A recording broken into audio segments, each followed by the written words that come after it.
Então, muito bem, boa noite a todos. Sejam bem-vindos. Vamos começar fazendo uma oração. Em nome do Pai, do Filho e do Espírito Santo. Amém. Amém.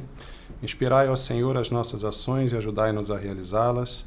Para que em vós comece e para vós termine tudo aquilo que fizermos por Cristo, Senhor nosso. Amém. Santa Maria, Mãe de Deus. Rogai por nós. Ave Maria, cheia de graça, o Senhor é convosco. Bendita sois vós entre as mulheres, e bendito é o fruto do vosso ventre, Jesus. Santa Maria, Mãe de Deus, rogai por nós, pecadores, agora e na hora de nossa morte. Amém. São João Bosco, Rogai por nós. Santo Tomás de Aquino, Rogai por nós. São José de Anchieta, Rogai por nós. Santa Jacinta Marto, Rogai por nós. Nossa Senhora de Fátima. Rogai por nós. Em nome do Pai, do Filho e do Espírito Santo. Amém. Amém. Viva Cristo Rei. Viva! Salve Maria Santíssima. Salve! Viva nosso Pai São João Bosco. Viva! Então, pessoal, mais uma vez, boa noite a todos. Sejam bem-vindos ao Centro Dom Bosco. Para quem não me conhece, eu sou Luciano Pires, professor de Física da Educação Básica, membro do Centro Dom Bosco e, vez por outra, ministro aqui algumas aulas, o que muito me honra nas terças-feiras. E o título da aula de hoje é A Quarta Via de Santo Tomás de Aquino e a Existência do Inferno. No primeiro momento, essa aula estava prevista para já ter acontecido, mas eu achei por bem dar a aula anterior, que dava um panorama geral sobre as 5 vias de Santo Tomás, e assim me pareceu oportuno, porque daí eu poderia depois fazer um aprofundamento da quarta via por essa perspectiva, não é, que me ocorreu. E eu devo agradecer ao nosso querido Jefferson Evaristo, membro do Centro Dom Bosco também, porque essa palestra ela se baseia num artigo que foi publicado na revista acadêmica Medievalis, do Núcleo Interdisciplinar de Estudos em Literatura da Idade Média, o NIELIM, da UFRJ. É uma publicação acadêmica que tem no seu corpo editorial o nosso querido Jefferson Evaristo, e ele me convidou para escrever um artigo dentro da temática medieval. Foi uma coisa que me exigiu muito, né? E eu sou muito grato a ele por isso, porque são situações como essas que a gente emprega um especial empenho, né? No estudo, nas investigações, e foi muito feliz a oportunidade de estudar para escrever esse artigo. Felizmente o artigo foi publicado. Depois, quem sabe, na publicação do vídeo no YouTube, a gente pode colocar lá o link para o artigo em PDF na internet. Eu estou aqui na condição de membro do Centro Dom Bosco, não é? Não sou filósofo profissional, não sou teólogo profissional, sou um leigo que, como tantos, e felizmente cada vez mais, reconhece que a nossa Santa Igreja vem sendo sacudida, não é? Apesar de desde sempre sacudida, mas especialmente sacudida nos últimos tempos. Então, há vários temas que foram sendo deixados de lado, infelizmente pelo magistério, ou por boa parte dele, e um deles é o tema do inferno, né, da pena eterna e do inferno. Então eu estou aqui, como todo cristão é chamado a estar, conforme as suas competências, as suas possibilidades, né, honrando aquele compromisso no batismo de sermos luz do mundo, não é? Diz Nosso Senhor no Sermão da Montanha: vós sois a luz do mundo, não se pode esconder uma cidade situada sobre uma montanha, nem se acende uma luz para colocá-la debaixo do alqueire, mas sim para colocá-la sobre o candeeiro, a fim de que brilhe a todos os que estão em casa. Assim, brilhe vossa luz diante dos homens, para que vejam as vossas boas obras e glorifiquem vosso Pai que está nos céus. Então, eu desde já me coloco sob a proteção da Virgem Santíssima, né, e sob a desejável assistência do Espírito Santo, para que eu não incorra em nenhum erro, e de antemão, qualquer coisa que eu venha dizer numa matéria que é muito importante, se qualquer ponto que eu disser discordar da doutrina católica de sempre, eu desde já me coloco em posição de reparação e de reformulação do que tiver que ser feito, tá bom?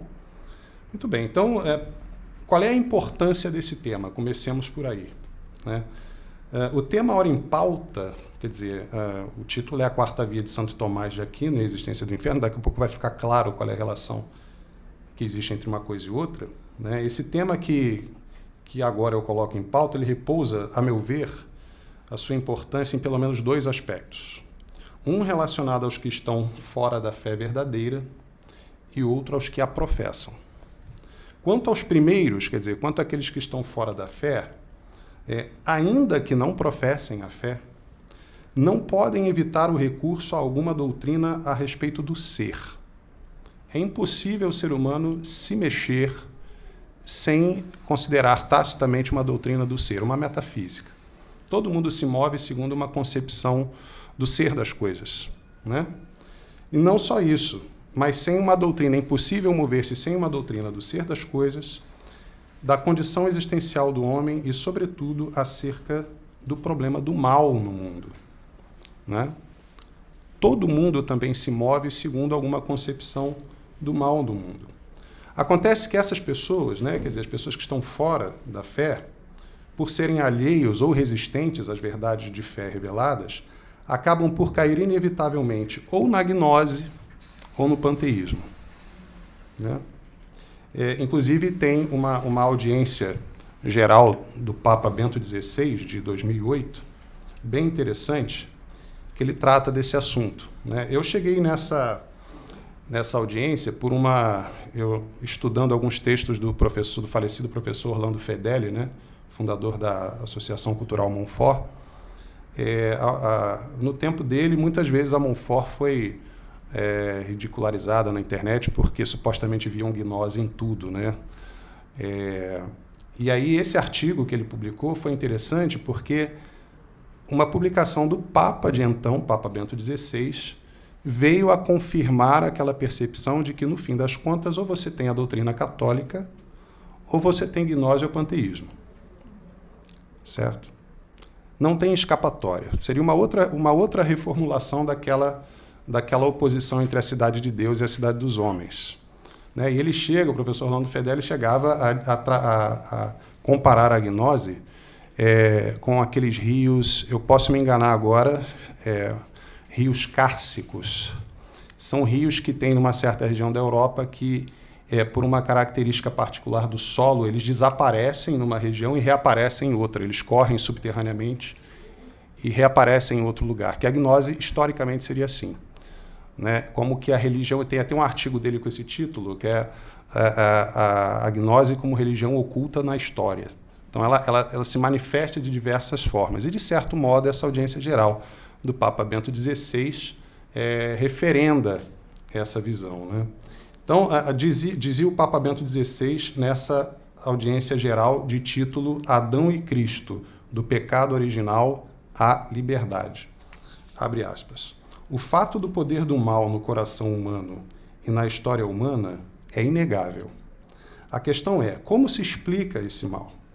Na história do pensamento, prescindindo da fé cristã, existe um modelo principal de explicação com diversas variações. Este modelo diz: o próprio ser é contraditório. Tem em si quer o bem, quer o mal. Na antiguidade, esta ideia incluía a opinião que existiam dois princípios igualmente originários, um princípio bom e um princípio mau. Esse dualismo seria insuperável. Os dois princípios estão no mesmo nível, por isso haverá sempre, desde a origem do ser, esta contradição. A contradição do nosso ser, portanto, refletiria apenas, por assim dizer, a contrariedade dos dois princípios divinos. Na versão evolucionista, ateia do mundo, volta de maneira nova a mesma visão. Mesmo se nesta concepção a visão do ser é monista, supõe-se que o ser como tal, desde o início, tenha em si o mal e o bem. O próprio ser não é simplesmente bom, mas aberto ao bem e ao mal. Aqui ele já transitou da gnose para o panteísmo. O mal é igualmente originário como o bem, e a história humana desenvolveria apenas o modelo já presente em toda a evolução precedente. Aquilo a que os cristãos chamam pecado original, na realidade, seria apenas o caráter misto do ser, uma mistura de bem e de mal, que, segundo esta teoria, pertenceria à própria capacidade do ser. No fundo, trata-se de uma visão desesperada. Se assim é, o mal é invencível. No final, conta unicamente o próprio interesse, e cada progresso deveria ser necessariamente pago com um rio de mal, e quem quisesse servir o progresso deveria aceitar pagar este preço. No fundo, a política é delineada precisamente sobre estas premissas, e vemos os seus efeitos. Este pensamento moderno pode, no final, criar tristeza e cinismo. Né? Então, é uma colocação que vem muito ao encontro do que estamos vivendo, especialmente hoje, nos dias de hoje, com a política nacional. Né?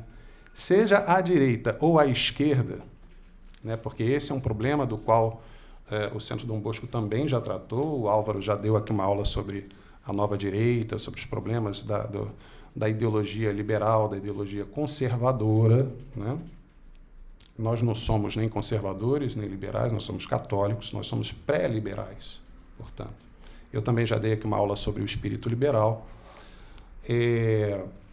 Mas, então, muito do que a gente vê na nova direita, por mais que estejam todos alinhados numa mesma trincheira, juntamente com católicos, nós percebemos muitos princípios gnósticos ou panteístas ali envolvidos. Né? De tal modo que talvez possamos dizer, né, uma frase que tem se repetido muito, que nós devemos buscar uma unidade no que é essencial. Né? Eu, às vezes, tenho a impressão de que talvez essa unidade ela seja mais acidental do que se pense. Porque se você descer muito ao essencial, talvez você perceba que não dá para ver unidade. Porque a visão do que é essencial é fundamentalmente diferente. Né? Não vou entrar aqui no mérito dos detalhes disso, das figuras proeminentes dessas correntes, mas o próprio Centro Dom Bosco tem uma aula também, acho que já de uns 3 ou 4 anos, sobre gnose perennialista, que é bem interessante de se dar uma olhada, porque é algo com que nós temos que estar, ou contra o que nós temos que estar muito bem precavidos. Né? Então, e claro, né, quando você caiu na gnose ou no panteísmo, você começa, então, a atribuir ao mal uma certa substância, o benefício da existência. E esse é um erro que Santo Agostinho já tinha combatido contra os maniqueus. Né? O mal não tem substância. O mal é a ausência de ser ou a ausência de ordem. Certo? Então, ele não tem nivelamento ontológico com o bem. Não há 2 princípios divinos, um bem e um mal. O mal não tem substância. Lá no Gênesis, Deus diz que tudo que ele criava, ele via que era bom.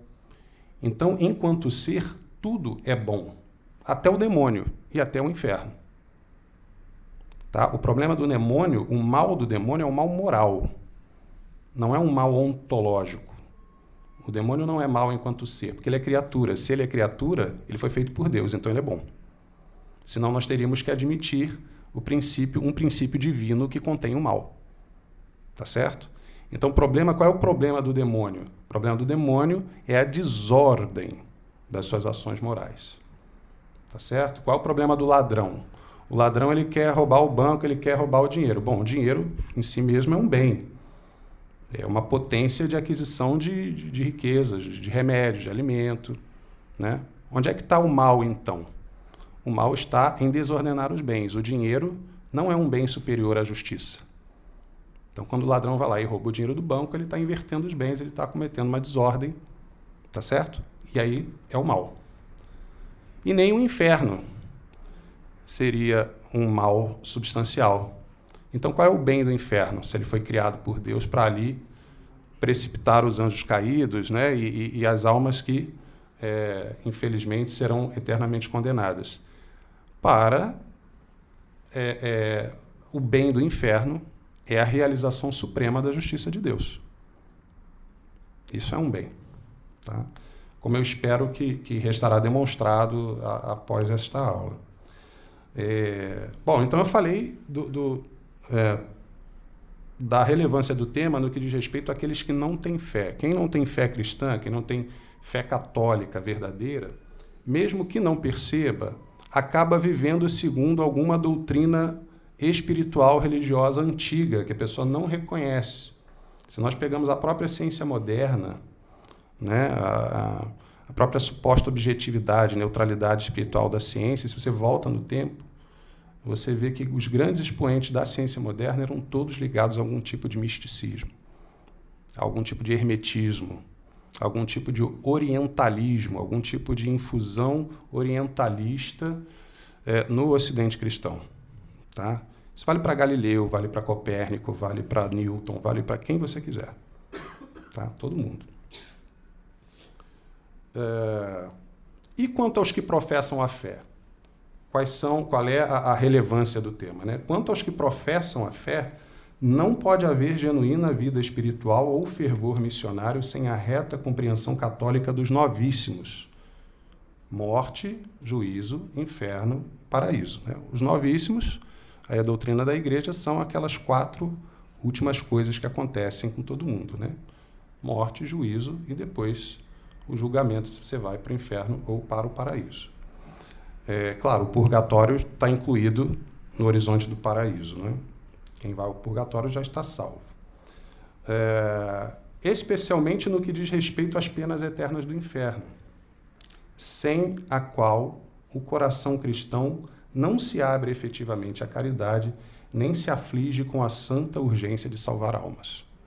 Então, aquela mornidão do cristão, do católico, né, que a gente vê muito hoje, tem muito a ver com uma deficiência de conhecimento doutrinário a respeito dos novíssimos, especialmente a respeito do inferno. Né? É só pela clareza doutrinal desses tópicos que a gente consegue entender a urgência que abrasava o coração dos jesuítas, por exemplo, de que tanto falamos aqui no Centro Dom Bosco. Né? Imagina, um sujeito largar tudo na Europa, se meter numa terra estranha, no meio de um outro povo, correr risco de morte todo dia, né? Por amor às almas. Né? Então, é a caridade propelindo, uma caridade abundante propelindo aqueles homens. Por quê? Porque eles sabem que não faz sentido que Deus tenha se encarnado se a nossa situação não fosse muito grave. Não é? Se você relativiza o inferno e as penas eternas, ato contínuo você vai relativizar toda a economia da salvação. Porque se não tem inferno, não tem demônio. Não tem demônio, não tem pecado. Não tem pecado, para que redentor? Certo? O final dessa história é teologia da libertação, por exemplo. A imanentização por completo da fé de Nosso Senhor, dos santos. Né?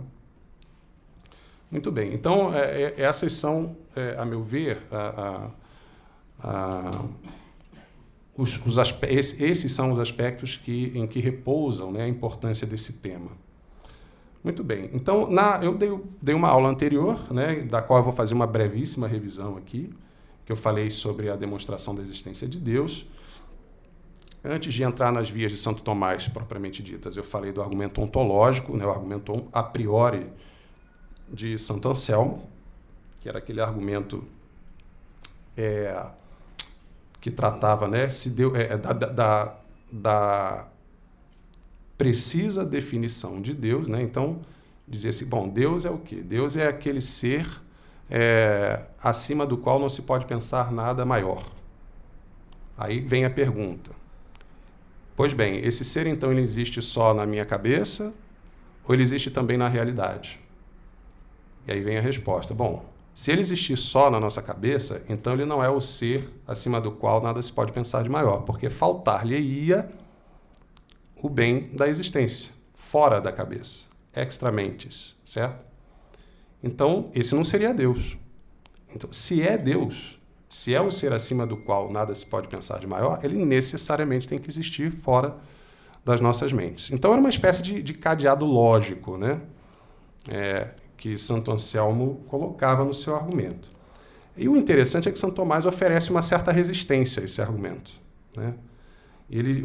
A resistência que ele dá na Suma Teológica, apesar de não mencionar diretamente a Santo Anselmo, mas fica claro que é dele que ele está falando, ele diz o seguinte, lá na primeira parte da Suma Teológica, questão 2, artigo 1º, na resposta à segunda objeção, ele diz o seguinte: Talvez quem ouve o nome de Deus não o intelija como significando ser maior que o qual nada possa ser pensado, pois alguns acreditam ser Deus corpo, certo? Como os panteístas, por exemplo, que identificam Deus com a própria natureza. Porém, mesmo concedido que alguém intelija o nome de Deus com tal significação, a saber, maior do que o qual nada pode ser pensado, nem por isso daí se conclui que intelija a existência real do que significa tal nome, senão só na apreensão do intelecto. Nem se poderia afirmar que existe realmente, a menos que se concedesse existir realmente algum ser tal que não se possa conceber outro maior, o que não é concedido pelos que negam a existência de Deus. Então, para São Tomás, a própria existência de quem nega a Deus é uma prova de que a existência de Deus não é evidente em si mesma, logo ela precisa ser demonstrada. Tá? E aí ele diz sobre as demonstrações da existência de Deus. Ele diz, olha, há duas espécies de demonstração. Uma pela causa, pelo porquê das coisas, a qual se apoia simplesmente nas causas primeiras. Outra pelo efeito, que é chamada a posteriori, embora se baseie no que é primeiro para nós. O que é primeiro para nós? Os sentidos, a informação dos sentidos. Tá certo? Então, aqui está embutida a antropologia propriamente tomista, né? Ou, melhor dizendo, a gnosiologia propriamente tomista. O modo pelo qual o homem conhece. Tá? São Tomás de Aquino é um aristotélico, né? É um realista. Então, o homem ele começa a conhecer qualquer coisa pelos sentidos. Né? Então, é isso que ele diz ser o primeiro para nós. Quando um efeito nos é mais manifesto que a sua causa, por ele chegamos ao conhecimento desta. Ora, podemos demonstrar a existência da causa própria de um efeito sempre que este nos é mais conhecido que aquela, que a própria causa. Porque, dependendo os efeitos da causa, a existência deles supõe necessariamente a pré-existência desta, por onde, não nos sendo evidente, a existência de Deus é demonstrável pelos efeitos que conhecemos. Aqui também, ainda a Suma Teológica, primeira parte, questão 2. Tá? Então, para São Tomás de Aquino, a existência de Deus não é evidente por si mesma, ela precisa ser demonstrada e ela tem que ser demonstrada a posteriori, isto é, a partir dos efeitos de Deus no mundo. Não é? Então, na própria criação estão as marcas de Deus, e é a partir delas que nós podemos chegar à existência de Deus. Daí, então, ele apresenta as 5 vias, né, os argumentos a posteriori de São Tomás. Como bom aristotélico, São Tomás de Aquino entendia que o conhecimento começa pelos sentidos, na apreensão sensível da realidade. Daí o dizer que a demonstração a posteriori se baseia no que é primeiro para nós. Qual seja que, no caso em questão, uma demonstração segura da existência de Deus deve partir dos efeitos sensíveis da criação para alcançar a causa primeira, que é Deus. Tal como São Tomás as detalha na Suma contra os Gentios e as resume na Suma Teológica, são 5 as vias pelas quais se pode chegar dos efeitos visíveis ao Deus invisível, a saber, a primeira via é a do movimento. Né? Muito brevemente, tudo que se move é movido por algo. E esse algo é movido por outro anterior, por outro anterior. Então você tem uma sequência de motores para trás que a gente pergunta, essa sequência é infinita ou ela é finita? E aí São Tomás conclui que ela não pode ser infinita, ela tem que ser finita. Então tem que haver um primeiro motor imóvel que não é movido por nada além dele próprio, e esse motor é Deus. Certo? A segunda via é da natureza da causa eficiente. Né? Bom, no mundo nós percebemos uma série de causas e efeitos. Né? E o que é causa para um efeito, com frequência é efeito de uma causa que lhe era anterior. E aí o mesmo raciocínio se aplica. Né? Podemos ter uma sequência infinita para trás de causas? Ele chega à conclusão de que não, que então tem que existir uma primeira causa encausada, e essa causa é Deus. Certo? A terceira via é a do possível e do necessário, ou do contingente e do necessário. Né? É aquela via segundo a qual a gente percebe que no mundo tudo é contingente, quer dizer, tudo existe, mas poderia não existir. Né? Essas cadeiras, as pessoas, o prédio, as árvores, enfim. Tudo que a gente percebe no mundo é contingente. Significa que existe hoje, um dia não existiu e um dia deixará de existir. Ora, se só houvessem seres ou entes contingentes, né, então nós somos obrigados a admitir que um dia nada houve. Só que se um dia nada houvesse, até hoje nada haveria, porque do nada nada vem. Certo? Então você precisa ter um primeiro ser absolutamente necessário, que seja a causa da existência de todos os outros seres contingentes. Esse ser absolutamente necessário é Deus, o próprio ser subsistente. A quarta via, que é a dos graus da perfeição, que é a via que vai nos interessar hoje, é aquela que, segundo a qual a gente percebe que na natureza há graus de perfeição, né? Existem pessoas, flores, árvores mais belas do que outras, não é? Existem sentenças mais verdadeiras do que outras, existem homens mais justos do que outros, não é? Ora, mas o mais e o menos só podem ser ditos quando se adota tacitamente um máximo daquela qualidade. Se você não tem o máximo dessa qualidade, a própria gradação rui. Certo? Não faz sentido em falar mais bonito ou mais feio, mais justo, menos justo, mais falso, menos falso, se você não tem um ser maximamente belo, um ser maximamente justo, um ser maximamente verdadeiro, que sirva de lastro para essa gradação que a gente observa no mundo, né? Então, esse ser no qual todas as qualidades existem em grau máximo, esse ser que seria, então, ato puro, né, sem nenhuma potência de trânsito, de mudança, é o próprio Deus, né? Por fim, a quinta via, que é a via do governo das coisas, ou da causa final, é aquela que parte da percepção evidente de que no mundo há muitos seres que cumprem finalidades. A gente vê isso em todo o reino animal, né? Mesmo não sendo dotados eles próprios de inteligência, eles cumprem uma finalidade, né? Daí o passarinho, daí o João de Barro, né? Sempre fazer aquela casinha, sem nunca ter frequentado nenhuma escola de arquitetura, ele sabe exatamente o que ele tem que fazer. As pedras sabem, entre aspas, né? Exatamente para onde tem que cair.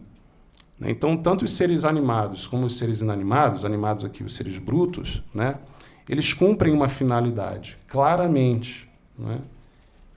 Eles estão ordenados. Ora, mas a gente sabe que a ordem é própria de uma ação da inteligência. Então, esses seres, eles não tendo inteligência neles mesmos, eles têm que ser ordenados no cosmos por uma inteligência ordenadora. Eu dei aqui o exemplo da cabana no meio da floresta, né? Qualquer um que chegue no meio de uma floresta desabitada, de repente você vê lá uma cabana, você diz, epa, teve vida inteligente por aqui. Porque você não vai esperar uma ordenação daqueles elementos naturais naquela forma específica, você não vai esperar que aquilo aconteceu espontaneamente, né? Então, imediatamente você vai supor que houve gente por ali. Ora, pois se a gente botar no microscópio cada fibra daquela palha que foi usada para fazer aquela oca, aquela cabana, você vai perceber uma ordem ainda mais maravilhosa, né? A vida microscópica, ela manifesta uma ordem sublime. E uma ordem presume um ordenador. Esse ordenador é Deus, certo? Só ele, só uma inteligência, uma sabedoria infinita para conseguir organizar, ordenar tudo que há no universo. Até os próprios ecologistas, na sua febre ambientalista, de algum modo reconhecem isso, né? Quando, de um modo errado, né? Divinizando a natureza, e está aí, a ciência moderna ela é panteísta nesse sentido, né? Ela acaba divinizando a matéria e a natureza, acaba atribuindo à matéria os princípios de modificação, né? Uma coisa que é filosoficamente absurda, né? Isso se manifesta também nas ideologias, vide Hegel, vide Marx, né? O parentesco com Darwin, com o pensamento evolucionista, é a mesma coisa, né? No fim das contas, para Darwin, de uma pedra sai um ser humano pelos próprios méritos da matéria, assim, do entrechoque cego da matéria, aí você diviniza o quê? O tempo e o acaso, né? Você diviniza a matéria, o tempo, o acaso, e aí, plim, surgiu o homem, plim, surgiu o macaco, plim, surgiu, né, a baleia, e assim por diante. Então, no fim das contas, a gente acaba percebendo, ao fundo disso tudo, uma doutrina panteísta que depois acaba desaguando na gnose, sobretudo no século XIX, né, 18 para 19, o próprio O próprio fenômeno do romantismo, né, traduz muito isso. Muito bem, então essas são as 5 vias, né? Conquanto a primeira via seja a mais conhecida, que é Deus como primeiro motor imóvel, né, tendo em vista o propósito desse trabalho aqui, nós vamos voltar nossa atenção, então, para o conteúdo da 4ª via. Né? E aí eu passo a palavra a Santo Tomás, lá na Suma Teológica, na primeira parte da questão 2, artigo 3, ele diz o seguinte: por 5 vias pode-se provar a existência de Deus. Aí ele apresenta detalhadamente as 5 vias. Eu vou direto para a 4ª. A 4ª via procede dos graus que se encontram nas coisas. Assim, nelas se encontram em proporção maior e menor o bem, a verdade, a nobreza e outros atributos semelhantes. Ora, o mais e o menos se dizem de diversos atributos enquanto se aproximam de um máximo, diversamente. Assim, o mais cálido é o que mais se aproxima do maximamente cálido. Há, portanto, algo verdadeiríssimo, ótimo e nobilíssimo, e, por consequente, maximamente ser. Pois as coisas maximamente verdadeiras são maximamente seres, como diz o filósofo Aristóteles. Ora, o que é maximamente tal em um gênero é causa de tudo o que esse gênero compreende. Assim, o fogo maximamente cálido é a causa de todos os cálidos, como no mesmo lugar se diz. Logo, há um ser, causa do ser e da bondade e de qualquer perfeição em tudo quanto existe, e chama-se Deus. Então essa é a 4ª via. Né? Na Suma contra os Gentios, acerca dos argumentos comprobatórios de que Deus é, lembram disso, né? Mais apropriado de se dizer de Deus não é que ele existe, é que ele é. Diz então o Doctor Communis, né, Santo Tomás de Aquino: dos textos de Aristóteles pode-se tirar um outro argumento. Mostra ele que as coisas ao máximo verdadeiras são também entes ao máximo. Mas ele mostra que há algo ao máximo verdadeiro, concluindo isso de que, por haver 2 coisas falsas, sendo uma mais falsa que a outra, deve haver também uma mais verdadeira que a outra, conforme esteja mais próxima daquilo que é ao máximo simplesmente verdadeiro. Infere-se daí haver algo que é ente ao máximo. Este algo, dizemos ser Deus. Então isso aqui é a apresentação da 4ª via por Santo Tomás, mas na Suma contra os Gentios, que ele escreveu antes da Suma Teológica. Né? Então falemos agora da justiça e da necessidade lógica da pena eterna. Né? Do exposto acima, infere-se que, havendo graus de justiça entre os homens, isto é, sendo manifesto que uns são mais justos que outros, assim podemos dizê-lo apenas em relação a um ente máximo de justiça, que seria Deus, por maior ou menor aproximação com ele. Em outros termos, o grau de justiça de um homem é a medida de sua participação na justiça plena e absoluta de Deus. Quanto mais aquele participa desta, em maior grau deve-se dizê-lo justo. Mas o que é essa virtude, a justiça, de que falamos? São Tomás de Aquino, então, a define nos seguintes termos ao tratar da justiça e da misericórdia de Deus na Suma Teológica. Ele diz o seguinte: há 2 espécies de justiça. Uma consistente no mútuo dar e receber. Por exemplo, a que consiste na compra e venda e em outros tratos ou trocas semelhantes.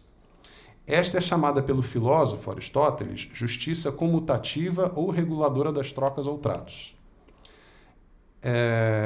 E essa não convém a Deus, segundo aquilo do apóstolo. E aí ele cita São Paulo na Epístola aos Romanos, capítulo 11, versículo 35.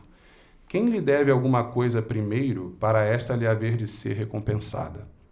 É basicamente o seguinte: esse tipo de justiça comutativa não se aplica a Deus porque nós não estamos em pé de igualdade com Ele. Ele não nos deve nada e nos deu tudo, certo? Então, diante de Deus, essa justiça, essa modalidade de justiça não se aplica. Outra modalidade de justiça consiste na distribuição e se chama justiça distributiva, pela qual um governador ou administrador dá segundo a dignidade de cada um. Ora, assim como a ordem devida na família ou em qualquer multidão governada demonstra a justiça do governador, assim também a ordem do universo manifesta, tanto nos seres naturais como nos dotados de vontade, a justiça de Deus.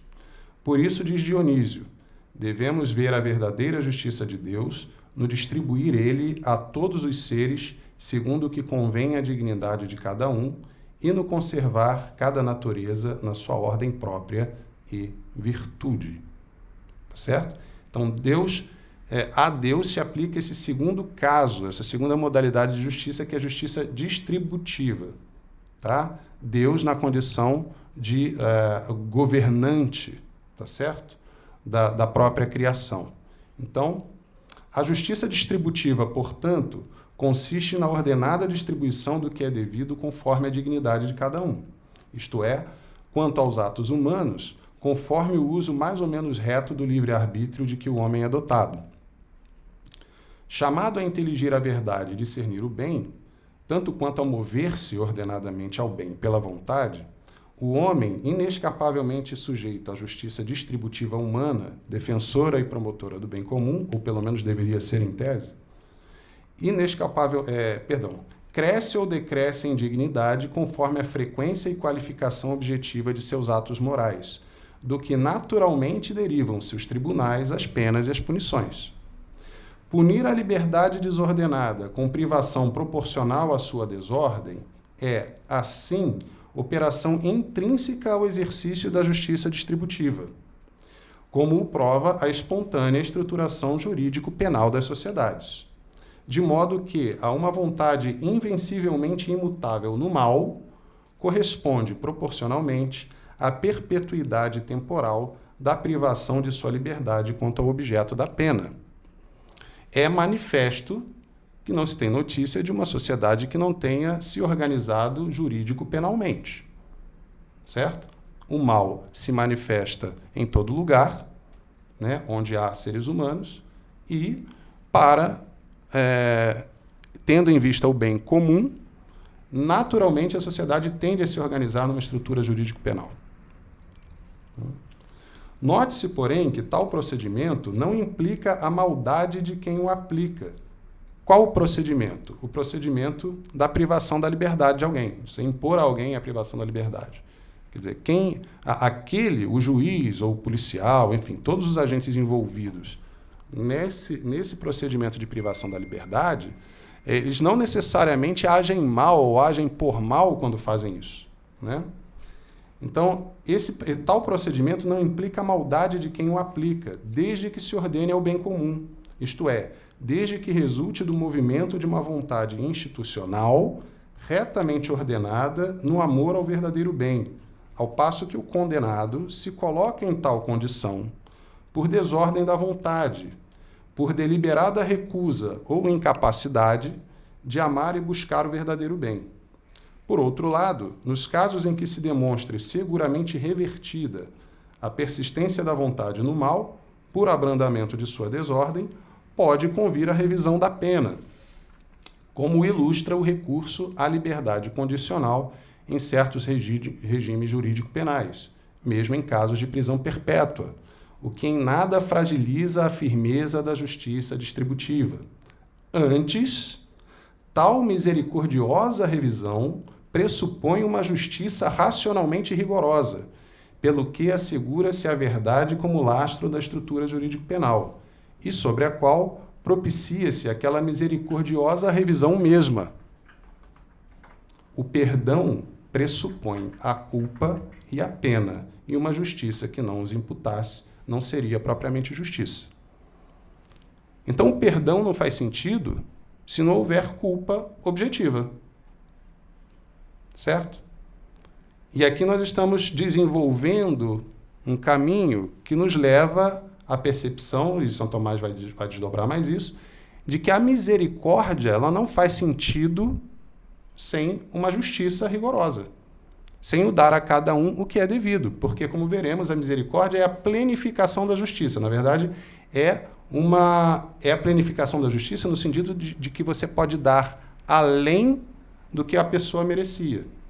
Mas eu preciso saber o que a pessoa merecia. Certo? Então, ainda que nós não sejamos capazes de enunciar o que precisa ser dado ou tirado daquela pessoa, objetivamente, na estrutura da realidade, em função dos atos morais dela, essa sentença já existe. A gente só não positivou. Certo? Mas ela existe. Porque existe o mal objetivo, existe o bem objetivo. Ora, se assim é na esfera temporal, que é o reflexo imperfeito da justiça em máximo grau, que é Deus, infere-se que a justiça divina, atemporal, porque é inerente à eternidade de Deus, não pode excluir a pena eterna.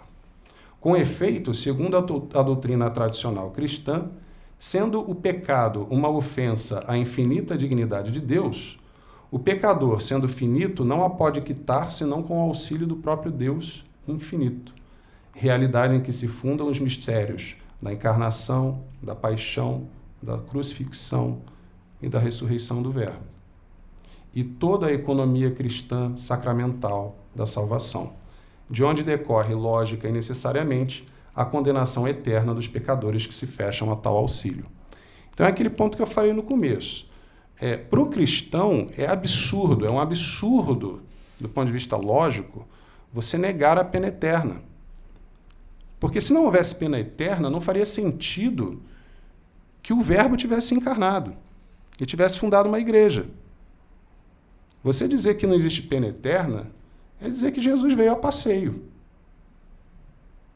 Certo? Que ele passou, que ele passou, que ele falou, mas poderia não ter dito, porque no final das contas, Deus é amor, certo? Deus é um juiz complacente, no final das contas. E isso é comprometer a própria noção absoluta de justiça. E o problema de você comprometer a noção absoluta de justiça é que você relativiza tudo. Né? É o que a gente está vendo hoje. E aí o mundo vira uma grande bolha de irracionalidade. Né? De irracionalidade e de voluntarismos institucionalizados. Né? Já falamos muito aqui, eu já dei aula sobre isso também, sobre a doutrina católica do matrimônio, quando eu falei das novelas e tudo. A Igreja Católica não fala o que fala sobre o matrimônio por uma questão de arbitrariedade moral. Ela está revelando para nós, amorosamente, o que está na estrutura da realidade. Abale isso e você abala toda a estrutura da realidade. Daqui a pouco nada mais fará sentido. Nada mais. Né? O chão firme ele vai virar completamente Maria movediça, porque o que vale hoje, amanhã já não vale mais. Depende do dono da caneta. Né? Depende do dono da toga. Né? Então a gente perde completamente a segurança jurídica, a segurança institucional. É isso, claro, eu estou falando do que é menor, que é essa vida aqui. Né? Estou falando desse mundo, né? Mas é nosso dever buscar refletir nesse mundo, tanto quanto possível, não é? A justiça infinita de Deus. Então, só que, abrindo, né, um parênteses, né, quando eu digo que o pecado é uma ofensa infinita à dignidade de Deus, né, eu cito aqui o Catecismo da Igreja Católica, no seu parágrafo, o Catecismo mais recente, né, de João Paulo II, no seu parágrafo 387, diz o seguinte: só no conhecimento do desígnio de Deus sobre o homem é que se compreende que o pecado é um abuso da liberdade que Deus dá às pessoas criadas para que possam amá-lo e amarem-se mutuamente. É definição de pecado. Tá? O abuso da liberdade que Deus dá às pessoas criadas para que possam amá-lo e amarem-se mutuamente. Então, o pecado é resultado de uma liberdade abusada. Né? E no Catecismo Maior de São Pio X, no seu parágrafo 718, dizia o Santo Padre: a dor de ter incorrido em pecado deve ser suma, porque devemos considerar e odiar o pecado como o maior de todos os males, uma vez que é ofensa a Deus, o sumo bem. Ora, o sumo bem é sumamente amável. Então, absolutamente não é compatível com ele a menor das ofensas. Então, é isso que nos lança numa condição ontológica singular, né? Pela marca do pecado original, que o próprio magistério da Igreja diz que, apesar da gente ter a narrativa do pecado original, da serpente, de Eva e de Adão, assim, por que o homem no seu estado de justiça original cedeu à serpente, é algo ainda envolto num certo mistério. A compreensão plena de por que o mal entrou no mundo é algo que a gente só vai ter na glória, certo? Isso a própria igreja ensina. Então, até porque o mal ele não é lógico, lembra? O mal ele não tem substância, né? Ele não tem substância. Então, tecnicamente, a inteligibilidade dele é complicada. Tá? Então, eu fechava nesse parágrafo dizendo de onde decorre lógica necessariamente, então, que a condenação eterna dos pecadores que se fecham a tal auxílio. Que auxílio? O auxílio misericordioso da obra da redenção. Né? Então, o problema é que muita gente que aponta dedo para querer ensinar cristianismo aos católicos é dizer uma acusação frequente, uma alegação frequente, Deus é misericordioso, Deus é misericórdia. Sim, ele já está sendo. Ele já está sendo. Não pense que a manifestação dessa misericórdia acontecerá depois que você morrer. Ela já está sendo manifesta. Esse é o tempo da misericórdia. É esse tempo que ensejou a encarnação do Verbo. É este tempo e esta urgência que propeliu os grandes missionários. Né? Porque eles sabiam disso. Eles sabiam que morreu, meu amigo, morreu, mudou a regra do jogo. Nós veremos por que mudou. Tá? Ademais, segundo a mesma doutrina, é em face da real condenação eterna de almas e corpos que toda aquela economia da salvação mesma se sustenta, como manifestação da misericórdia divina, que pressupõe, excede e plenifica a justiça de Deus. Como já foi dito, só pode haver perdão onde há culpa e expectativa de condenação, neste caso eterna, sem a qual a misericórdia de Deus seria vazia de sentido. Pensa bem, Deus, misericórdia infinita, para que você precisaria dela se a tua situação não fosse a de pena eterna? Ou a da possibilidade da pena eterna? Não faria sentido, você não precisaria de Deus. Certo? E aqui eu abro só uma nota de rodapé, né, quando eu digo que a condenação eterna de almas e corpos, isso se baseia na Escritura, né? Porque lá no Evangelho de São Mateus, capítulo 10, versículo 28, diz Nosso Senhor, não temais aqueles que matam o corpo, mas não podem matar a alma. Temei antes aquele que pode precipitar a alma e o corpo na geena. Tá certo? A doutrina católica, né, no nosso credo, a gente professa lá a fé na ressurreição da carne, certo? Para o paraíso e para o inferno. Muito bem. Logo, se a misericórdia de Deus pressupõe sua justiça, é porque esta inclui necessariamente a pena eterna. Nas palavras de Santo Tomás, abre aspas, e aqui ele fala na Suma Teológica, primeira parte, questão 21, artigo 3º. Deus age misericordiosamente quando faz alguma coisa não em contrário, mas além da sua justiça. Assim, quem desse 200 dinheiros ao credor, ao qual só deve 100, não pecaria contra a justiça, mas agiria liberal ou misericordiosamente. O mesmo se daria com quem perdoasse a injúria que lhe foi feita, pois quem perdoa, de certo modo, dá. E por isso o apóstolo chama ao perdão doação. E aí ele cita São Paulo na Epístola aos Efésios, capítulo 4, versículo 32. Perdoai-vos uns aos outros, como também Cristo vos perdoou. Donde resulta que, longe de suprimir a justiça, a misericórdia é a plenitude dela, donde o dizer da Escritura. Tiago 2,13. A misericórdia triunfa sobre o justo. Então vejam que brandir a misericórdia de Deus para tentar anular a sua justiça é errado. A misericórdia não anula a justiça de Deus, antes a plenifica. Ela pressupõe a justiça de Deus, porque se não houver a justiça de Deus, se não houver o dar a cada um o que lhe é devido, imediatamente, logicamente, a misericórdia se esvazia de sentido. Certo?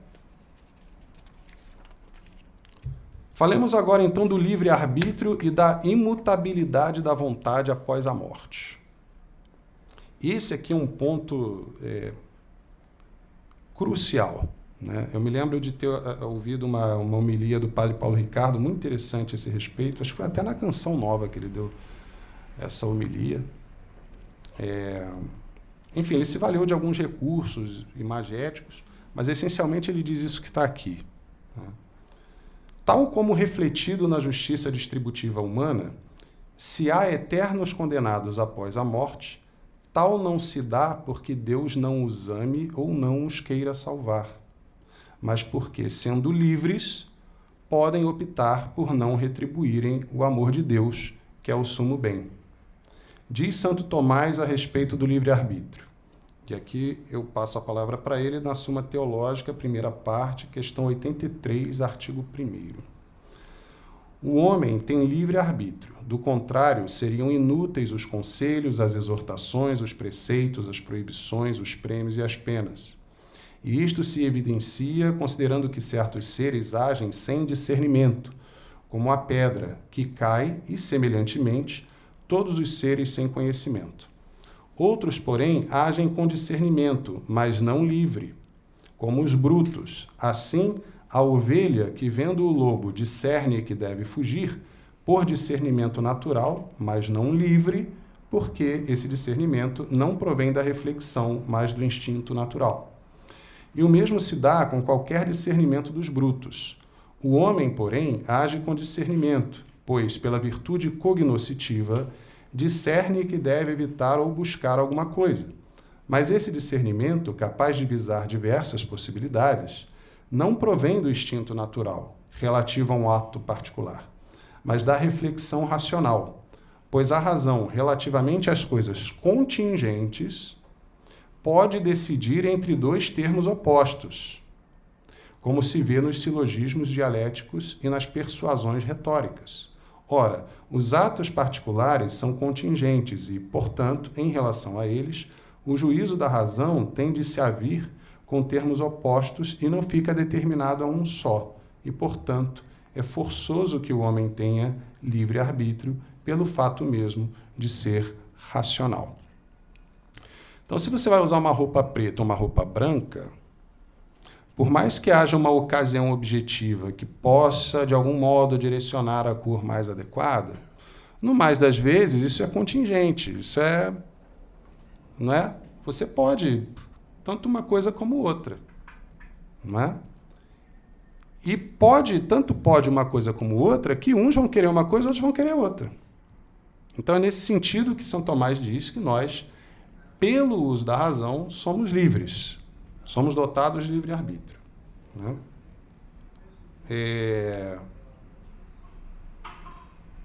Aqui é interessante, tem um parênteses que eu poderia abrir, mas eu vou preferir dar vazão, de repente no final, dependendo das perguntas que surgirem, eu posso tratar disso, mas é que no meio do caminho é dito, né, que... não, na verdade ainda vai passar. É o parágrafo seguinte, perdão. Então, prosseguindo. Assim como não pode haver... Atenção agora, hein? Vamos lá. Assim como não pode haver legítimo matrimônio sem amor e consentimento mútuo dos noivos, não pode haver salvação para a alma que se recuse a amar e unir-se a Deus. Ademais, sendo impossível à alma imortal, uma vez separada do corpo, cambiar sua vontade, a morte cristaliza no mal a vontade dos que morrem no ódio a Deus, ou seja, em pecado mortal e impenitentes, não lhes sendo mais possível, como o era em vida, arrepender-se diante do abandono eterno. A esse respeito, diz Santo Tomás na Suma contra os Gentios: com efeito, uma coisa é, às vezes, por nós desejada como último fim, porque foi disposta por uma paixão que logo passa. Por isso, também o desejo do fim é logo removido, como se vê nos que praticam a continência. Mas, às vezes, somos dispostos por um hábito para o desejo de um fim bom ou mau. Essa disposição não é facilmente afastada, e também esse desejo do fim permanece mais forte, como se vê nos que praticam a temperança. No entanto, a disposição habitual pode ser removida nesta vida. Fica, pois, manifesto que, permanecendo a disposição segundo a qual se deseja alguma coisa como último fim, não se pode demover o desejo desse fim, porque o último fim é o mais desejável. Ora, a alma, enquanto unida ao corpo, está em estado variável, mas não quando dela separada. Com efeito, a disposição da alma é acidentalmente movida por algum movimento corpóreo, pois como o corpo serve a alma para as operações dela, naturalmente foi dado a ela tal corpo para que, existindo ela nele, se aperfeiçoasse, como sendo movida para a perfeição.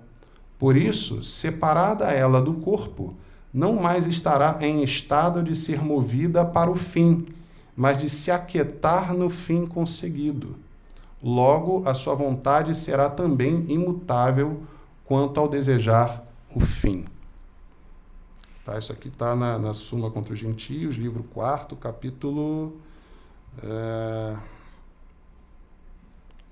capítulo 95.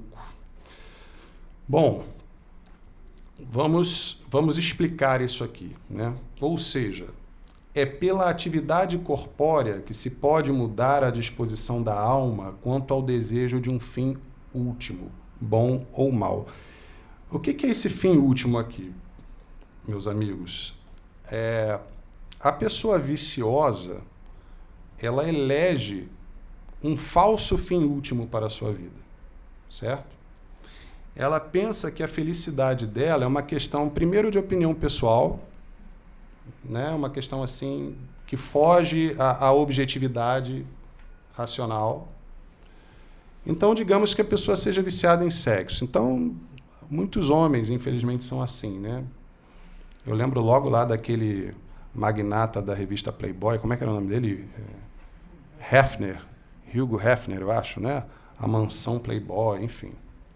Um sujeito que vai envelhecendo e vai trocando, né, as mocinhas que moram com ele dentro daquela casa como se fossem papel higiênico, né? Bom, a própria necessidade dessa substituição contínua, né, abstraiamos a indignidade disso, mas a própria necessidade dessa rotatividade é um indicativo de que aquilo ali não pode ser um fim último. Ele precisa fazer de novo, e de novo, e de novo, e de novo. E, antes de fazer de novo, ele prefere não fazer. Porque essa é a dinâmica do sexo, né? Como tudo que não é fim verdadeiro, se você viver de fazer aquilo, você morre, simplesmente. Se você eleger o trabalho como fim último, vai lá, trabalha 24 horas por dia. Puf, você vai morrer. Né? Eleja a comida como seu fim último. Come, puf, você vai morrer. Sexo, a mesma coisa. Então é evidente que não pode ser fim último aquilo que, se você repousar plenamente naquilo, aquilo conspira contra a sua própria natureza. Isso é absolutamente irracional. E se é irracional, é contra a nossa natureza, ensina também São Tomás. Não é para nós. Não é para nós. Esse fim último não é para nós. Não é para os animais. Nos animais está muito claro que o sexo se ordena a uma finalidade, que a nutrição se ordena a uma finalidade, que não é ela própria. Né? Então, devido ao desgoverno das paixões, nós elegemos com muita frequência fins últimos. E se nós nos habituamos nessas eleições, nós vamos cristalizando uma disposição que depende do corpo para mudar, depende dos recursos do corpo para mudar. A gente pode dar um exemplo. Uma pessoa que se habitua à lascívia, à luxúria, né? Essa pessoa precisa dos sentidos para mudar a disposição dela. Ela precisa ver outras coisas, ela precisa ouvir outras coisas, certo? Para mudar a disposição da alma dela, que pode vir a cambiar a vontade, que é aquele movimento final rumo àquele trânsito, né? O amor como trânsito da alma ao bem amado, para que ela mude a disposição e, consequentemente, mude a eleição daquele bem como fim último, ela precisa do corpo. É isso que São Tomás está dizendo. Porque esse é o modo humano de conhecer. Ao contrário do que os gnósticos, muitas vezes muito bem disfarçados, nos levam a crer, né? A nossa libertação não está num conhecimento intuitivo das coisas. Isso para nós é impossível, isso é próprio dos anjos. Os anjos têm um conhecimento intuitivo, que independem das etapas do raciocínio, que independem da apreensão dos dados pelos sentidos. Certo? A visão gnóstica, ela presume que nós estamos presos, quer dizer, na verdade nós somos uma partícula divina que está presa na matéria, a matéria é malvada, né? Então a razão atrapalha, a moral atrapalha e a matéria atrapalha. Tá? Isso assim, em pouquíssimas palavras, o pensamento gnóstico está aí, certo? Então, e a gente vê isso se manifestar, a flexibilização da moral, flexibilização da razão, tá certo? E, no fim das contas, da própria matéria. Essa questão da matéria a gente vê mais, essa coisa da busca daquela união, daquela identificação com Deus, ou do reconhecimento, da planificação da partícula divina em nós, isso é muito próprio das religiões orientais, do hinduísmo, do budismo, né? Isso não é cristão. Isso não é cristão. O corpo não é ruim. A razão não é ruim. Os sentidos não são ruins. E nós não somos anjos. Nós só podemos conhecer através do corpo que foi dado para que, uma vez nele, a nossa alma se aperfeiçoe. Isso é doutrina cristã. Tá? Mas isso pode ser muito sutilmente deformado em algumas correntes de pensamento, em algumas figuras hoje muito proeminentes. Então, é isso que São Tomás está dizendo, gente. Qual é o drama? O drama é que o pecado mortal é uma objetividade. Quando você peca mortalmente, quando você viola um dos mandamentos, você está manifestando um ódio a Deus. Sinta você isso ou não. O católico, ele não é sentimentalista, tá certo? Na verdade, se nós observarmos direitinho, a verdadeira racionalidade está na Igreja Católica, na doutrina de sempre. Em nenhum outro lugar, em nenhuma outra corrente de pensamento, a razão é tão honrada como na Igreja Católica. Eu falava da ciência moderna, dos fundadores da ciência moderna, né? Se você pegar todos esses heróis da ciência moderna, do Renascimento, todos eles eram metidos com misticismo, com horóscopo, com mapa astral.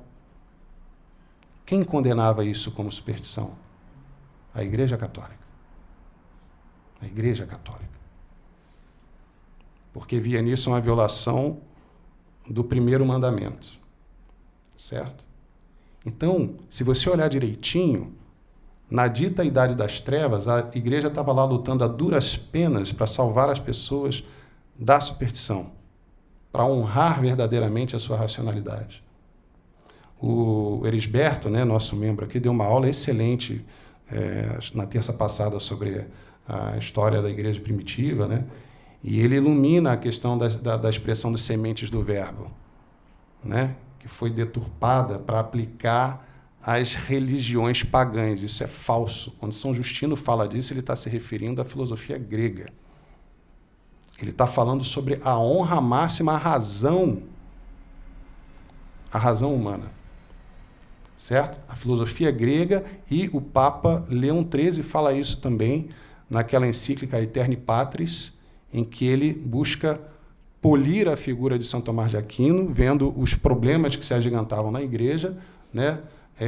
Na filosofia, na teologia. Então, uma atitude de resgatar a figura de São Tomás de Aquino como teólogo, filósofo católico por excelência, né?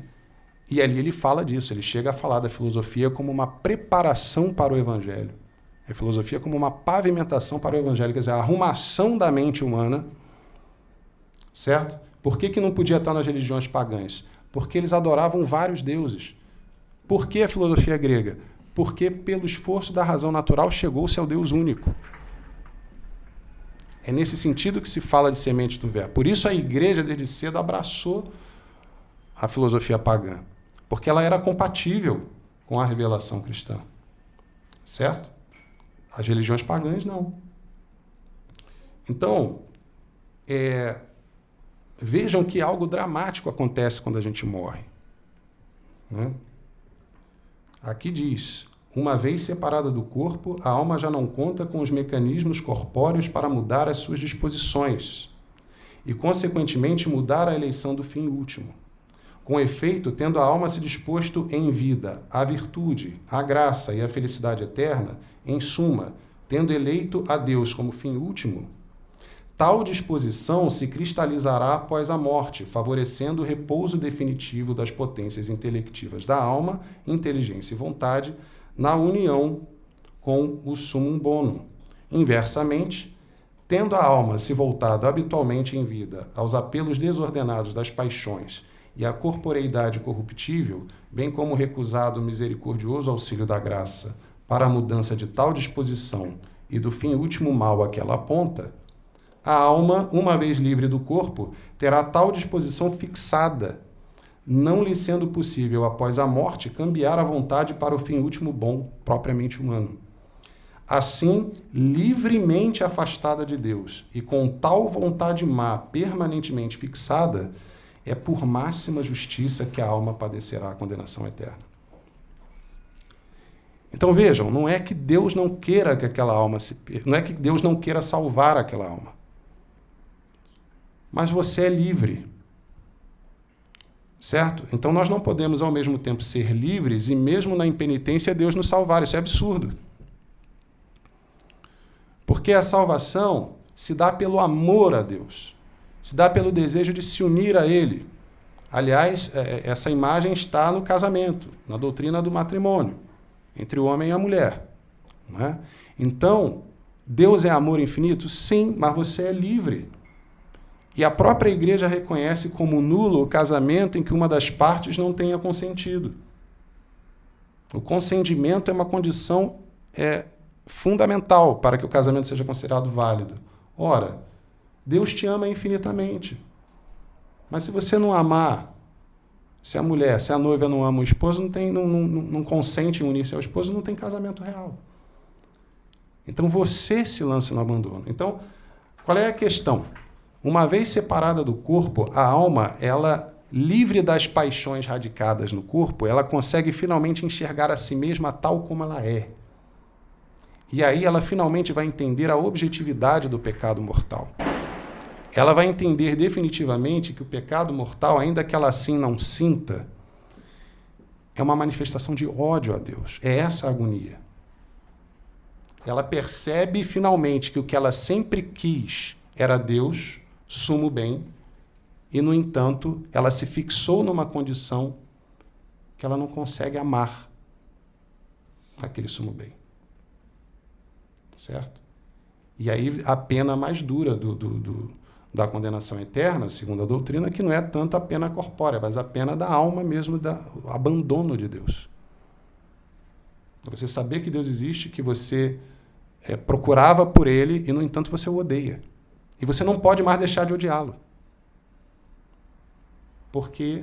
Porque você não é uma centelha divina presa na matéria. Você é um composto de alma e corpo. Deus fez você assim. Esse é o drama. Esse é o drama. Foi isso que Santa Jacinta Marto viu quando Nossa Senhora revelou para ela lá em Fátima.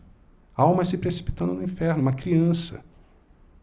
Vejam o que ela fez depois de ter visto isso, como a caridade abrasou o coração daquela criança na urgência de salvar almas. Os jesuítas idem. Então a compreensão profunda desse drama é para você olhar o pior dos facínoras e chorar por ele. É você olhar para um Hitler e chorar por ele. Chorar pelo destino que o aguarda. Se ele em vida não cambiar a sua disposição, não cambiar a sua vontade, não cambiar a eleição do fim último. Né? Isso também acontece muito em meios católicos, associados à política hoje. Com certa banalidade, a gente vê às vezes a pessoa que queime no inferno. Gente, você não compreendeu o que é o inferno.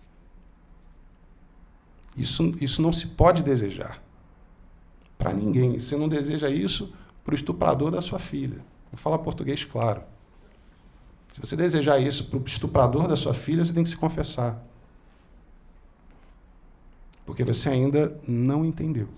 Ou já tinha entendido, mas a gente é fraco. A gente cai, a gente escorrega. Vai lá e levanta. Mas você não pode ter isso no seu coração.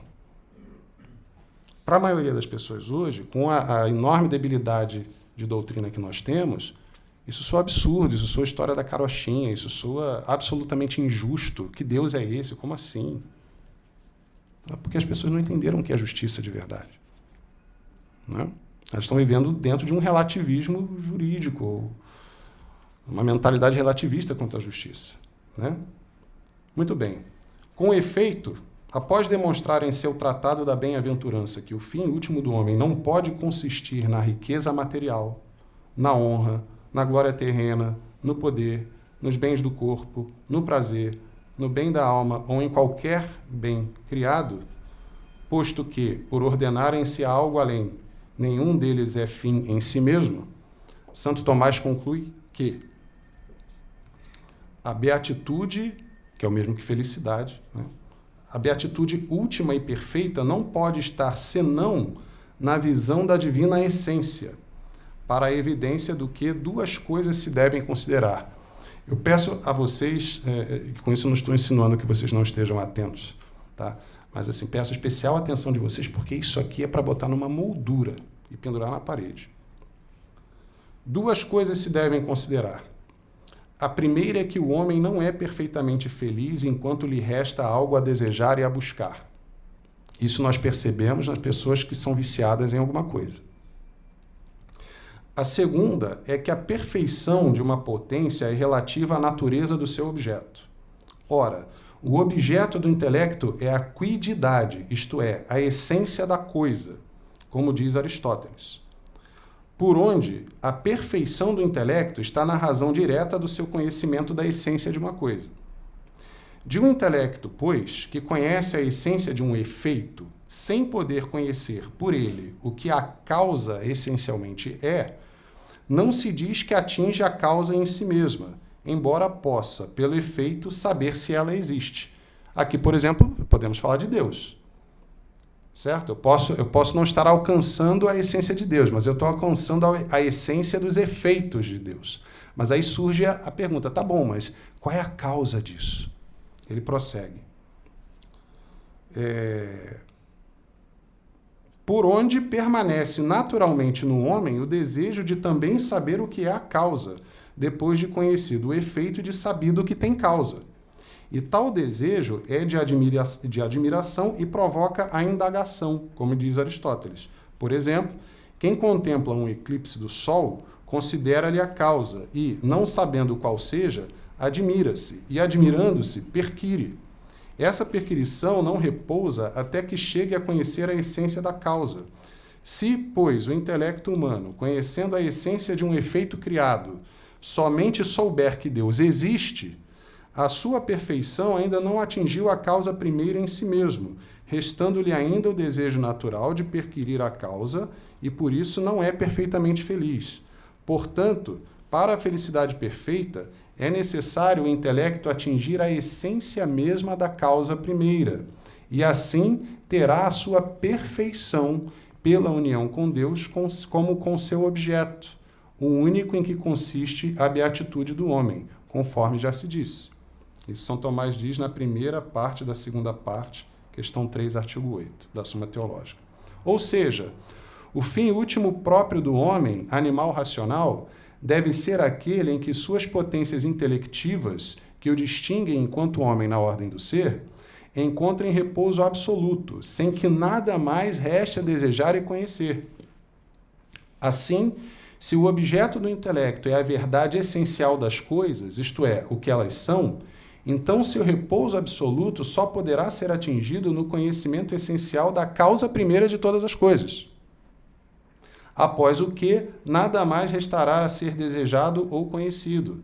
Ora, se escalando os graus de perfeição da natureza pela quarta via de Santo Tomás, chegamos à máxima perfeição de todas as qualidades, conclui-se ser Deus a referência absoluta de tudo o que no mundo qualifica-se por verdadeiro.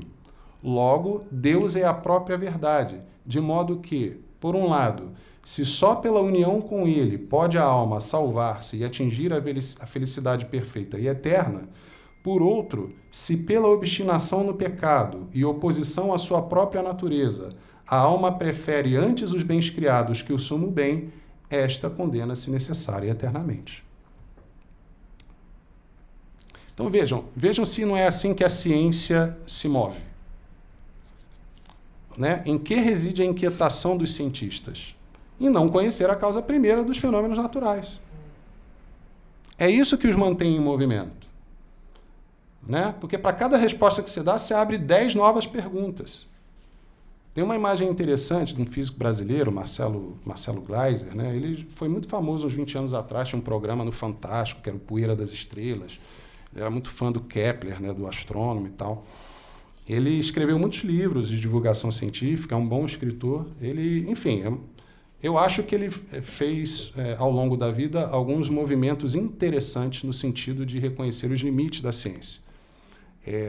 Mas ainda falta um bocado, porque e eu sei de dentro, né, porque eu conheço o meu pessoal, quando o pessoal começa a sentir cheiro de altar, eles sentem uma certa alergia, né, e refugam. Né? O próprio Roger Scruton, né, aquele filósofo inglês já falecido, conservador e tal, que eu acompanhei assim, durante um bom tempo, me fascinei muito com a figura dele. Ele tem uns vídeos muito interessantes sobre a beleza, né? A especialidade dele na filosofia era a estética, né? Então era muito legal ver ele bater nos modernistas, na arte moderna, enfim, de expor o ridículo que era aquilo tudo, né? Mas tem um documentário dele que é Why Beauty Matters, né? Porque a beleza importa, que a coisa vai muito bem ao longo de todo o documentário. Quando chega no final, você percebe claramente que ele se detém diante do sagrado. Ele não consegue dar o último passo. Ele subiu. No final do vídeo, ele meio que equipara aquela satisfação superior, transcendente da arte. Ele admite não apenas o mistério, mas uma cortina, coloquemos assim, excessivamente espessa de mistério. Ele se recusa a passear nesse mistério. É uma pena, porque tinha tudo para ele adentrar ali. Né? Bom, aí tem outras questões. Ele era inglês, era anglicano, enfim. Então, ele, enquanto filósofo competente que era, né, o que tudo indica, era alguém que tinha esse ímpeto muito forte, mas ele tinha amarras também muito fortes. Então, ele não conseguiu dar esse passo. Parece que tem outro que é meio nessa linha também, que é aquele canadense, né, que apanhou a beça lá lutando com o pessoal da ideologia de gênero, né, o Jordan Peterson. Né? Assim, eu tenho a impressão de que Deus está... Às vezes eu tenho a impressão que Deus está preparando esse sujeito para alguma coisa. Está dando no couro dele muito, né? Para ver se uma hora ele se abre mais plenamente para a graça, porque tem tudo. Um sujeito desse que se converte, nossa, ele leva zilhões com ele, né? Zilhões. Então, muito, inclusive, da triste debilidade psíquica dele, né? A morte da esposa aparece, toda aquela guerra que ele enfrentou, o Canadá, que está vivendo uma situação terrível já há muitos anos, com essa coisa do politicamente correto, de ideologia de gênero, tem sido uma enorme provação para ele. Né? E de onde vem tanto sofrimento? Vem justamente do desconhecimento ou do fechamento às verdades reveladas, né? Porque aí você não consegue unir o seu sofrimento à cruz de Cristo. E aí o sofrimento não faz sentido. Né? E não tem jeito, você não vai eliminar o sofrimento do mundo. Neste mundo não tem como. Então, se não tem a cruz de Cristo para agarrar e para unir com ele, nenhum sofrimento faz sentido. E aí a pessoa desaba, né? É claro que mesmo com fé você pode desabar, você pode desenvolver uma depressão. Mas convenhamos, a verdadeira fé ela é um remédio espiritual contra a depressão. Né? E não porque sejamos masoquistas, mas porque a gente entende que o sofrimento tem um sentido. Que a cruz é, de certo modo, uma pedagogia. Não existe paraíso sem cruz. Todos nós temos que passar por ela. Né? Então, gente, falemos agora, eu estou caminhando já para o final, sobre a existência física do inferno.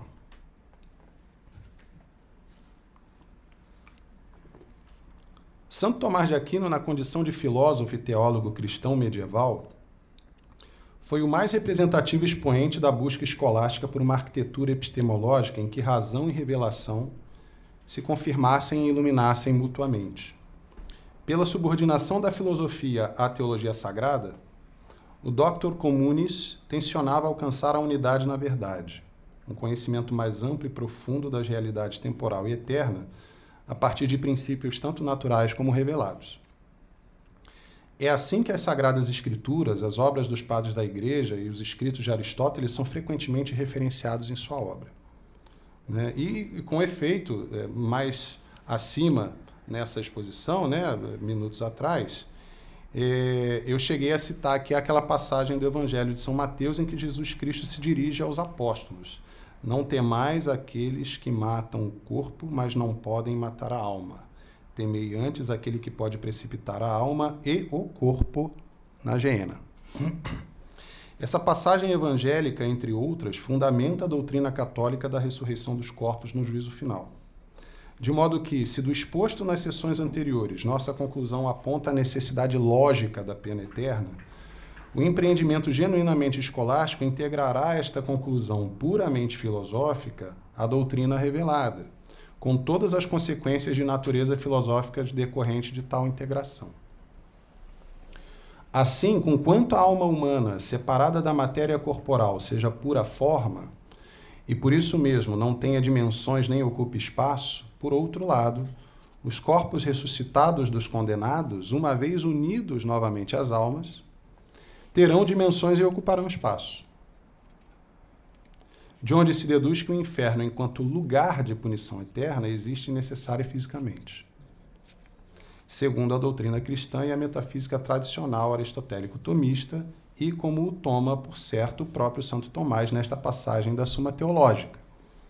E aí ele fala lá no suplemento à terceira parte, questão 97, artigo 7º. O inferno nunca será tão pequeno que não baste a conter os corpos dos condenados. Nem é nenhum inconveniente haver no interior da terra, por obra do poder divino, uma concavidade bastante grande para conter o corpo de todos os condenados. Então vejam que aqui São Tomás ele não é absolutamente assertivo de que o inferno está no centro da terra. Né?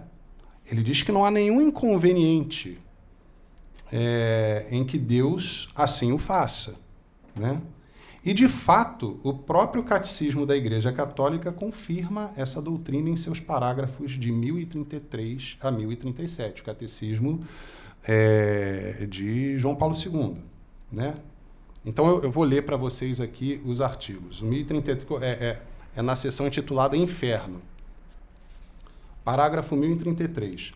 Não podemos estar em união com Deus se não escolhermos livremente amá-lo. Mas não podemos amar a Deus se pecarmos gravemente contra Ele, contra o nosso próximo ou contra nós mesmos. Abre aspas. Quem não ama permanece na morte. Todo aquele que odeia o seu irmão é um homicida. Ora, vós sabeis que nenhum homicida tem em si a vida eterna. 1 João, capítulo 3, versículos 14 a 15. Foi o que eu falei ainda há pouco. Nem o pior dos genocidas de toda a história, se você o odeia no seu coração, aos olhos da eternidade, você é um homicida. E você perde o direito à vida eterna. Certo? Então, como eu falei para um grupo de amigos muito queridos que eu tenho, são muito simpáticos à fé católica, mas, então, penso eu que estão a caminho, né? É um apostolado. O verdadeiro cristianismo não tem zona de conforto de estimação. Não tem. É zero sentimentalismo. Certo? Zero. Ah, mas é um absurdo que Hitler possa se salvar. Bom, se no momento final ele tivesse um arrependimento, uma contrição perfeita, sim. Porque nós não podemos medir a verdadeira vida pela régua desta vida. Gente, não se compara. Não se compara. Então, assim, quantos e quantos católicos têm dificuldade para compreender isso? Por quê? Porque isso é uma forma radical de amar. É possível amar desse jeito por forças exclusivamente humanas? Não, não é possível. Então, se você tem dificuldade com isso, bem-vindo ao clube. Todos temos. Por isso a gente precisa da graça. Por isso a gente precisa da graça vivificante em nós, que nos transforma, certo? E que devemos desejar no fundo do nosso coração, como diz São Paulo, chegar àquele ponto em que já não sou eu que vivo, mas é Cristo que vive em mim. Certo? Então veja, você está louco, você está pedindo para eu amar o estuprador da minha filha. Sim, não sou eu que peço, não sou eu que peço, é Nosso Senhor que pede. Ele te pede uma tarefa impossível, para você é impossível. Só que ele te pede o impossível, mas ele te dá os recursos daquele que fez tudo. Ele te dá a graça. E é por isso que se torna possível. Né? Então, o primeiro passo é a humildade. É fazer-se mendigo da graça. Porque aí as coisas podem mudar. Hoje nós temos um mundo muito pessimista. E, de novo, perdoe-me a repetição, né? O pessimismo no nosso mundo é, em grande medida, um traço gnóstico, né? Uma desesperança, porque a gente acaba reduzindo tudo meio que à prisão da matéria. Né? Mas, então, a graça é esse influxo que vem de Deus para nós e que nos eleva de nossas misérias, nos transforma interiormente a alma e gradualmente nos configura a Cristo no caminho da santidade. Certo? Então, não nos aflijamos com isso. Não é possível para ninguém, pelas próprias forças, fazer isso. Isso é realmente um ato heróico. Uma pessoa que consegue amar assim é por pura caridade. Né? É amor de Cristo operando, a pessoa amando com o amor de Cristo. Não é ela, não são as forças dela que conseguem isso. Né? Então, seguindo aqui no Catecismo, Nosso Senhor adverte-nos de que seremos separados dele se descurarmos as necessidades graves dos pobres e dos pequeninos, seus irmãos. Morrer em pecado mortal, sem arrependimento e sem dar acolhimento ao amor misericordioso de Deus, significa permanecer separado dele para sempre, por nossa própria livre escolha. E é este estado de autoexclusão definitiva da comunhão com Deus e com os bem-aventurados que se designa pela palavra inferno. 1034. Jesus fala muitas vezes da geena, do fogo que não se apaga, reservado aos que recusam até o fim da vida acreditar e converter-se, e na qual podem perder-se, ao mesmo tempo, a alma e o corpo. Jesus anuncia, em termos muito severos, que enviará os seus anjos que tirarão do seu reino todos os que praticaram a iniquidade e hão de lançá-los na fornalha ardente. Mateus 13, 41 a 42. E sobre eles pronunciará a sentença: afastai-vos de mim, malditos, para o fogo eterno. Mateus 25, 41. Esse é o Jesus real. Esse é o Jesus real. Fala de inferno pra caramba. Fala de condenação pra caramba. Filho, acorda, eu não estou aqui à toa. Se eu estou aqui é porque a tua situação é muito grave. Tua batata vai assar como você nem imagina. Né? 1035. A doutrina da Igreja afirma a existência do inferno e a sua eternidade. As almas dos que morrem em estado de pecado mortal descem imediatamente após a morte aos infernos, onde sofrem as penas do inferno, o fogo eterno.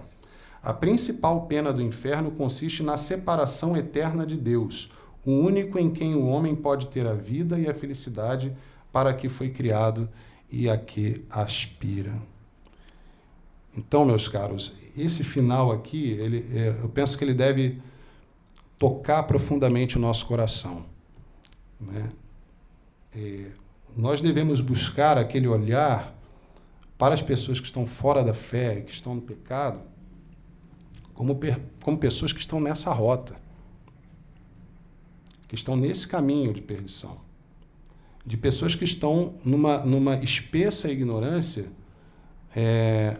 a respeito da sua própria condição no mundo, a respeito, inclusive, dos seus próprios desejos. Todos nós, no fundo, desejamos Deus. Todos nós, no fundo, desejamos o repouso absoluto de nossa inteligência e de nossa vontade. Todos nós desejamos nada mais querer conhecer ou desejar. Só que isso é infinito, isso não pode estar nas coisas finitas. Isso não pode estar naquilo que não pode ser fim em si mesmo, porque, evidentemente, pensando um pouquinho, você conclui que se ordena outra coisa. Aristóteles já tinha chegado nisso. Nem precisa de revelação para chegar a essa conclusão. Só com um voluntarismo muito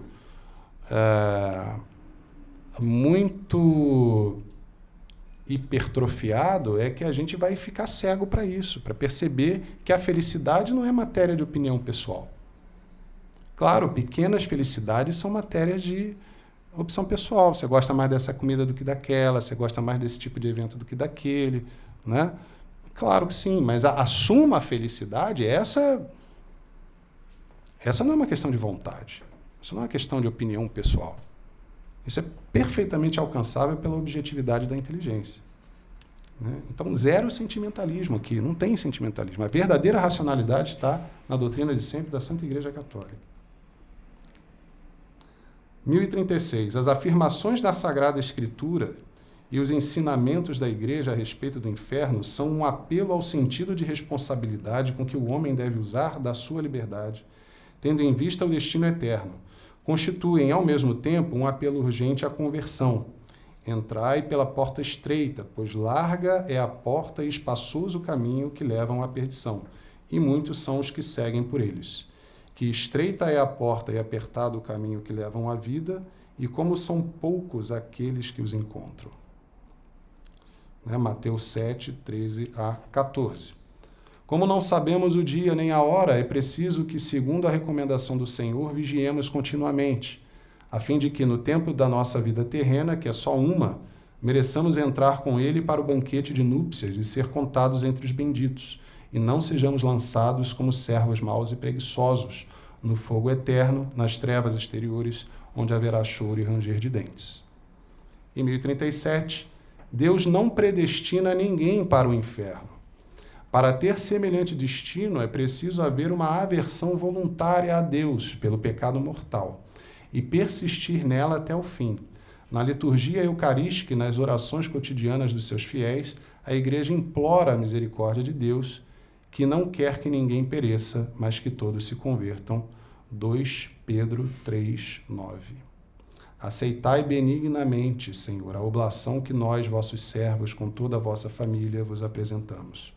Dai a paz aos nossos dias, livrai-nos da condenação eterna e contai-nos entre os vossos eleitos.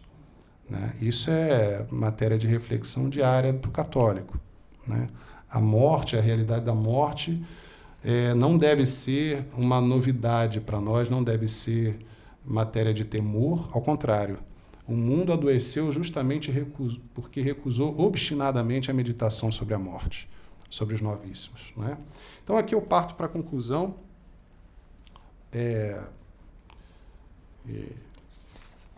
Estamos bem no fim mesmo, e nessa conclusão, então, eu pretendo faço aqui um apanhado geral do que foi dito, repassando algumas coisas, e espero que essa síntese ajude na compreensão final de vocês.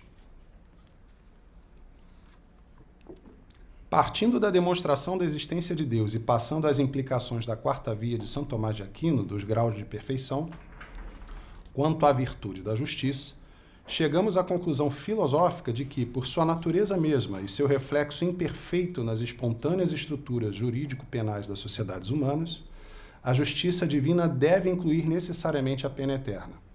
Com efeito, considerando-se a unânime constatação, mesmo entre parceiros no crime, de que a impunidade é algo intrinsecamente mau, por atentar contra o bem comum, e tendo em vista que tal constatação se dá mesmo a despeito das imperfeições das cidades terrenas, de que se dizem mais ou menos justas, conforme mais ou menos próximas do ente máximo de justiça, que é Deus, disso se segue que a cidade divina, por sua natureza atemporal e absoluta justiça, tem por atributo necessário a punição do mal em grau máximo. Do contrário, não haveria na estrutura da realidade, que a partir de Deus se modula em graus decrescentes de perfeição, fundamento objetivo à espontânea estruturação jurídico-penais das sociedades humanas.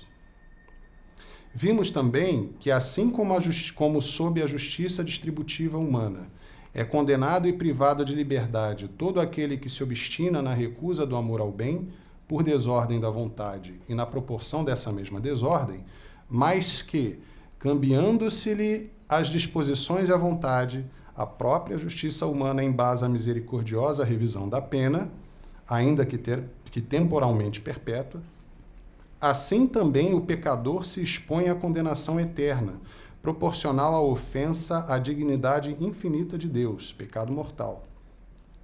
Mas permanece ao alcance da misericórdia divina se, arrependido do pecado ainda em vida, reorienta sua vontade pela ordenada disposição de amar e unir-se eternamente ao sumo bem, que é Deus.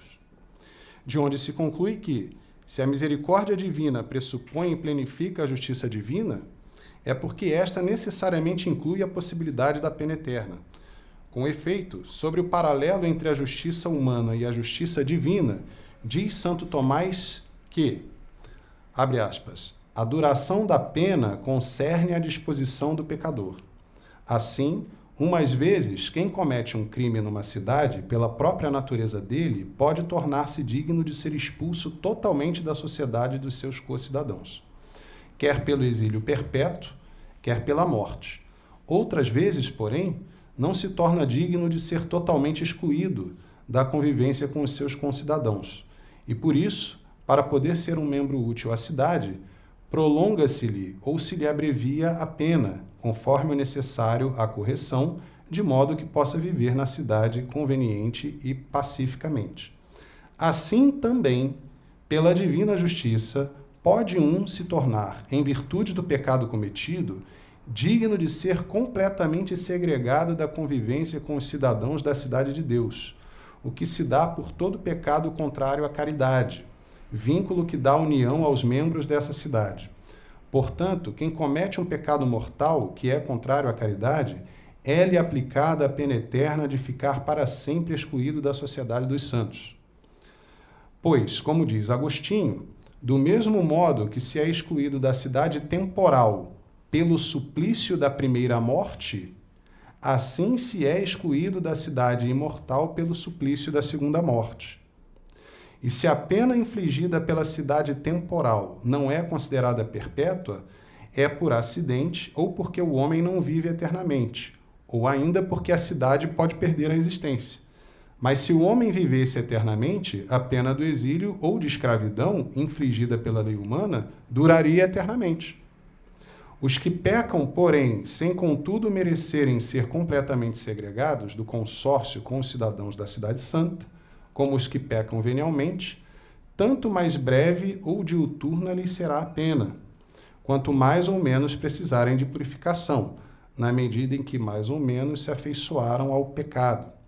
Regra que, pela divina justiça, se observa no aplicar as penas deste mundo ou as do purgatório. Então, aqui São Tomás de Aquino ele faz um paralelo muito interessante entre a cidade terrena e a cidade de Deus, né? Ademais, vimos que, uma vez separada do corpo corruptível pela morte, a alma imortal... Vimos que, uma vez separada do corpo corruptível pela morte, a alma imortal, passam a faltar-lhe os mecanismos corpóreos pelos quais poderia mudar sua disposição e reorientar sua vontade para o fim último bom, propriamente humano, que Santo Tomás, seguindo a Aristóteles, conclui ser a felicidade eterna da visão essencial de Deus. Pelo que, por nada mais restar a desejar e conhecer, encontram repouso definitivo as potências intelectivas do homem, inteligência e vontade. Assim, queda-se fixada a vontade, boa ou má, da alma após a morte, de modo que, livremente apartada de Deus pela obstinação no pecado, a alma condenada já não pode evitar a pena eterna, pois já não lhe é possível cambiar a vontade do ódio para o amor a Deus. Logo, confirma-se a necessidade lógica da pena eterna. Por fim, sendo a escolástica o empreendimento intelectual medieval de busca da mútua iluminação entre razão e fé, entre verdades naturais e reveladas, entre filosofia e teologia, e confiante numa arquitetônica unidade doutrinal subjacente às realidades natural e sobrenatural, a doutrina cristã da ressurreição dos corpos no juízo final, integrada à necessidade metafísica da pena eterna, conduz à conclusão de que o inferno deve existir física e necessariamente, como instância local de punição eterna de almas reunidas a seus corpos ressurretos, posto que estes, por sua constituição material, serão dotados de dimensões espaciais e, portanto, ocuparão espaço. Então, gente, agradeço muito a atenção de todos. Agora, no final, eu abro para perguntas ou observações, se ainda tivermos tempo. Tá bom? Gostaria, então, só de encerrar com uma Ave Maria. Em nome do Pai, do Filho e do Espírito Santo. Amém? Ave Maria, cheia de graça, o Senhor é convosco. Bendita sois vós entre as mulheres, bendito é o fruto do vosso ventre, Jesus. Santa Maria, Mãe de Deus, rogai por nós, pecadores, agora e na hora de nossa morte. Amém. Glória ao Pai, ao Filho e ao Espírito Santo, assim como era no princípio, agora e sempre, e por todos os séculos dos séculos. Amém. São João Bosco, rogai por nós. Santo Tomás de Aquino, Rogai por nós. São José de Anchieta, Rogai por nós. Santa Jacinta Marto, Rogai por nós. Nossa Senhora de Fátima. Rogai por nós. Em nome do Pai, do Filho e do Espírito Santo. Amém. Viva Cristo Rei. Viva!